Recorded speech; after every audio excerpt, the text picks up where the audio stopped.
అది మన భద్రాచలం అడవిలో ఉండొచ్చు, మన నల్లమల్ల అడవిలో, అచ్చంపేట అడవిలో ఉండొచ్చు. సో ఈ పువ్వు బేస్డ్ అనేది ఆర్గానిక్. అది నేను ఆల్రెడీ అది యుఎస్లో ఒక కంపెనీ, అక్కడ ఉన్న హెల్త్ ఒక సంస్థ వాళ్ళు స్టడీ చేసి, నేను అసెంబ్లీలో ఆల్రెడీ పెప్మెడ్ అని చెప్పేసి వాళ్ళు ఆల్రెడీ స్టడీ చేస్తున్నారు. వాళ్ళే అంటున్నారు ఈ పువ్వు మంచిది, ఆర్గానిక్ అని చెప్పేసి వాళ్ళు స్టడీ చేస్తున్నారు. అంటే మన హిస్టరీలో మనం ఏదైతే మంచిది అని అన్నదో బ్యాన్ చేస్తారు, మళ్ళీ ఇప్పుడు వాళ్ళు అదే మంచిది అని అంటారు. ఇప్పుడు నేను అనేది ఏంటంటే ఆదివాసులని, ఎస్టీ సోదరులని, వాళ్ళని ఎకనామికల్గా స్ట్రాంగ్ ఎట్లా చేయాలి, 2-3 ఐడియాస్ నాకు కూడా ఉన్నాయి. ఇప్పుడు మధ్యప్రదేశ్ ఏం చేస్తున్నారు, గవర్నమెంట్ ఎక్విప్మెంటు వాళ్ళకి ఇచ్చి వాళ్ళతోనే తయారు చేసి బాటిలింగ్ చేసి వైన్ షాప్స్ ద్వారా అమ్ముతున్నారు. నేనేమంటాను, ఒకవేళ అట్లా కల్తీ చేస్తే కూడా మంచిది కాదు. నేను ఎలక్షన్స్ ముందు నా నియోజకవర్గంలో కాన్స్టిట్యున్సీలో నేను తాండాలకు పోయినప్పుడు ఒక పెద్ద అమ్మ నాకు చెప్పింది, బాబు మేము తయారు చేసింది ఇప్పబోతున్నప్పుడు మాతో బ్యాన్ చేయించి మళ్ళీ బీఆర్ఎస్ గవర్నమెంట్ వచ్చినప్పుడు పీడీ యాక్ట్ కూడా చేసినారు, మేము కల్తీ చేయలేదు, కానీ ఎవరో ఒక్కరిద్దరు కల్తీ చేస్తే మా మీద ఎస్టీలు ఇవంతా కల్తీ దాపి మమ్మల్ని చంపుతున్నారని చెప్పి మమ్మల్ని బద్నాం చేసినారు. అంటే నేనుండి అది తప్పు ఒప్పో మీ గురించి మాత్రము నేను అసెంబ్లీలో మాట్లాడతా అని చెప్పి నేను మాట్లాడినాను. అది కూడా మొత్తం డేటా తీసుకొని దీని గురించి మీకు కూడా ఈ ప్రజెంటేషన్ మొత్తం ఇస్తాము. దీని చరిత్ర గురించి, దీంట్లో షుగర్ కంటెంట్ ఎంత ఉంటుంది, దీని ద్వారా చేస్తే మెడిసినల్ ప్రాపర్టీస్ ఏముంటాయి అని మొత్తం దీని గురించి స్టడీ చేసే నేను మాట్లాడినాను. నేను చెప్పినప్పుడు బీఆర్ఎస్ వాళ్ళు కానీ కొంతమంది బీజేపీ వాళ్ళు కూడా ఇష్టం వచ్చినట్టు మాట్లాడినారు, ఈయన సారా తాగమంటున్నారు తాగమంటున్నారు. మన సారా బంద్ చేసినప్పుడు 400 కోట్లు టర్న్ ఓవర్ ఉండే తెలంగాణలో, మన ప్రొహిబిషన్ స్టార్ట్ చేసినప్పుడు 700 కోట్లు విస్కీ కొంటున్నారు కదా. అంటే బయటి దేశం నుంచి వచ్చే స్పిరిట్ కానీ డ్రింక్స్ కానీ మంచిదా? నేను తాగేటోళ్ళని నేను ఎప్పుడైనా కానీ మీరు లిమిట్లో ఉండాలి, లేకుంటే బంద్ చేస్తేనే మంచిదని చెప్తాను. మొన్న నేను మహబూబ్నగర్ హాస్పిటల్ పోయినాను. చిల్వెల్ల మా కార్యకర్త ఒక ఆయన లివర్ స్పాయిల్ అయ్యి ఆయన హాస్పిటల్ ఉంటే, సాగు బతుకులు ఉంటే అక్కడ పోయినాను. డాక్టర్ చెప్పిండి ఈయన తాగుడు బంద్ చేస్తేనే బతకగలుగుతాడని చెప్పేసి. నేను అక్కడ పోయినప్పుడు ఆయన చేయి తీసుకొని వాళ్ళ భార్య తలపైన చేయి పెట్టి, నీ భార్య మీద ఒట్టు, నువ్వు ఇప్పటి నుంచి తాగుడు బంద్ చేయాలని చెప్తే ఆ రోజు నుంచి తాగుడు బంద్ చేసి నేను హెల్తీగా తిరుగుతున్నాను. సో నేను ఈరోజు చెప్తున్నాను, తాగుడు మంచిది కాదు. ఒకవేళ తాగుతుగా మీరు లిమిట్లో ఉండండి. ఫుల్ బాటిల్ తాగి రోజు తాగి అనుకుంటే ఎట్లయినా హెల్త్ స్పాయిల్ అవుతుంది, అది మంచిది కాదు. సరే ఏదైనా కానీ ఈరోజు ఏమో బయటి దేశంలో కానీ ఇవన్నీ చేస్తున్నాను, అదే మనం తెలంగాణలో మనమే చేసి ఎందుకు ఎక్స్పోర్ట్ చేయొద్దు అనేదే నా కాన్సెప్ట్. దాంతో మా ఎస్టీ సోదరులు కానీ ఆదివాసులు కానీ వాళ్ళు ఎకనామికల్గా స్ట్రాంగ్ అవుతారు, మనం తప్పు చేయొద్దని. అయితే నిన్న అసెంబ్లీలో నేను వేరే మినిస్టర్స్తో వాళ్ళతో మాట్లాడని చెప్తే, సరే ఈ చెట్లు తక్కువ ఉన్నాయి కదా అని. అయితే నేనేమన్నా ఫారెస్ట్ డిపార్ట్మెంట్తో మాట్లాడి మినిస్టర్ గారితో మాట్లాడి ఒక 10 లక్షల ఇప్ప చెట్లు మనం పెట్టిస్తాం. ఎందుకంటే ఈ చెట్టు పెరిగి మళ్ళీ ఇప్ప పువ్వు రావాలంటే దాదాపు 8 సంవత్సరాలు అవుతుంది అని చెప్పేసి 10 లక్షల చెట్లు పెట్టాలని చెప్పేసి చీఫ్ మినిస్టర్ గారికి ఒక లెటర్ రాయడం జరిగింది. దీంట్లో దాదాపు 55 మంది ఎమ్మెల్యేలు సంతకం పెట్టినారు చెట్లని ప్రమోట్ చేయాలని చెప్పి. ఈ పువ్వుని కోతులు కూడా తింటాయి, పందులు తింటాయి. అంటే కింద రాలినప్పుడు అంటే ఫారెస్ట్లో పెడితే ఇప్పుడు మీరు చూస్తే కోతులన్నీ ఊళ్ళలోకి వచ్చేస్తాయి, ఎందుకంటే అక్కడ ఫ్రూట్స్ లేవు, ఏం లేవు, చెట్లు కొట్టేసినారని చెప్పి కూడా వస్తాయి. ఈ చెట్లు పెడితే అట్లా కూడా ఉపయోగం పడుతుంది. ఇంకోటి ఈ పువ్వుతోని ఆయిల్ చేయొచ్చు. ఈ ఆయిల్తో మనము వంట వండుకుంటే మీకు కొలెస్ట్రాల్ రాదు. పువ్వుతోని మనం టీలో పెట్టుకొని మసలు పెట్టుకొని తాగితే షుగర్ కూడా మనకి షుగర్ యూజ్ చేయాల్సిన అవసరం లేదు, దీంతో మనం తాగొచ్చు.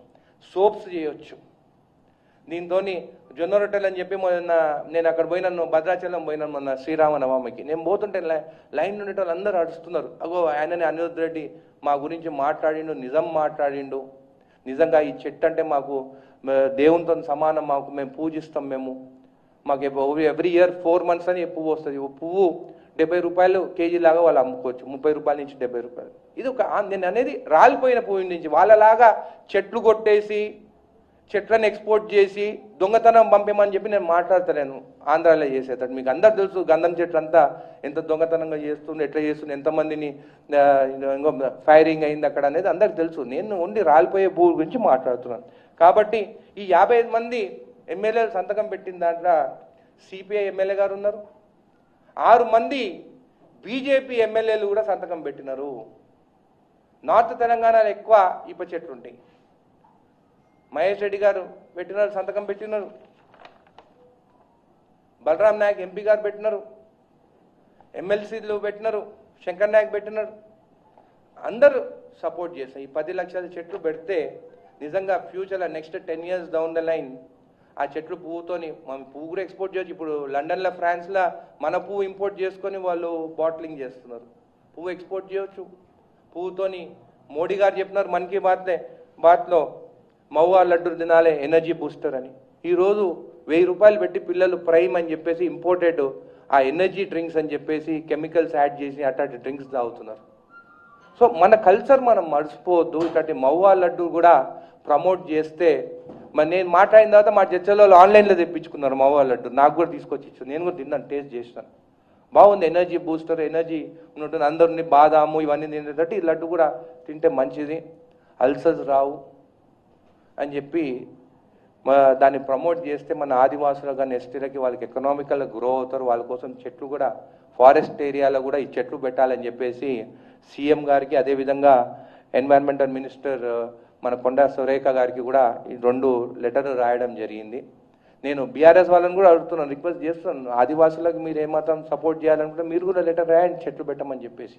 నేను కల్తీరి సారా తాగమంటే నేను కల్తీరి కళ్ళు తాగమని చెప్తలేను. నేను ఏది ఉన్నా కానీ ప్రకృతి నుంచి వచ్చేది న్యాచురల్ ఆర్గానిక్ అనేది మనకి మంచిదని చెప్పి కూడా తెలియజేస్తాను. ఒక రాజకీయ నాయకుడిగా నేను సారా అంటే మాత్రం అందరు ట్రోల్ చేస్తారు. మళ్ళీ సినిమా యాక్టర్లు వాళ్ళు గ్లాసులు పట్టుకుంటే హీరోలు, ఒక రాజకీయ నాయకుడిగా గ్లాసులు పట్టుకుంటే మేము జీరోనా? మేము తాగమని చెప్తున్నామా? మీరే కదా సినిమాలలో డ్రింక్స్ పట్టుకొని ఒకడేమో బాటిల్ ఇట్లా తిప్పుతారు, ఒకడేమో ఇట్లా తాగుతాడు. ఖుషి మూవీ చూసినాం మొన్న, దాంట్లో పవన్ కళ్యాణ్ ఆలీ ఉంటాడు. ఆలీ ఇట్లా ఇంటి ప్యాకెట్లు పెట్టుకొని అది 2000 టైంలో అప్పుడు అరాక్ బ్యాండ్ మన తెలంగాణ ఏరియాలో ధూల్పేట నుంచి తెచ్చినా అని చెప్పి మన ధూల్పేట వాళ్ళని చిన్న చూపుగా చూపించినారు. అంటే అక్కడ ప్యాకెట్లు దొరుకుతాయని చూపించినారు. పవన్ కళ్యాణ్ తాగకుండా తొక్కు నాకుతాడు. మళ్ళీ ఇదేం కల్చరు? నేనేం నెగిటివ్ చెప్తలేను పవన్ కళ్యాణ్ గురించి, అది మూవీలాగా చూడాలి. కానీ యూత్ ఏం చూస్తారు, అరే మా యాక్టర్ ఇంకో గుడంబా తాగుతాడు, అది ఎక్కడ దొరుకుతుంది అని పోయి ధూల్పేట పోతామంటారు. అదైతే కరెక్టు. ఒక రాజకీయ నాయకుడిగా నేను సారా అంటే మాత్రము అరుగో కాంగ్రెస్ ఎమ్మెల్యే సారా తాగమంటు, నేను తాగమని చెప్తలేను. నేను ఇప్పటికి చెప్తున్నా తాగొద్దంటున్నాను. కానీ మార్కెట్లో దొరికేది ఏంది, మన కల్చర్ ఏంది? అదే బాలకృష్ణ మామాయికి పెగ్గులా అంటే పప్పులలో మామాయికి పెగ్గులా అని 1, 2, 3 పెగ్గులు తాగుతున్నారు. మళ్ళీ అది మన సెన్సార్ బోర్డు ఇవన్నీ బ్యాన్ చేయాలి కదా. మళ్ళీ అసలు మూవీస్లలో డ్రింక్స్ తాగేదే చూపించొద్దు. మందు బాబులం అంటే రోడ్ల మీద డీజేలు పెట్టుకొని మందు బాబులం డ్యాన్సులు వేస్తుడు. అంటే సినిమా యాక్టర్లు వాళ్ళు తాగుతానేమో కరెక్ట్, మేము మా జీవితం అంతా మా పిల్లలతో కూడా మేము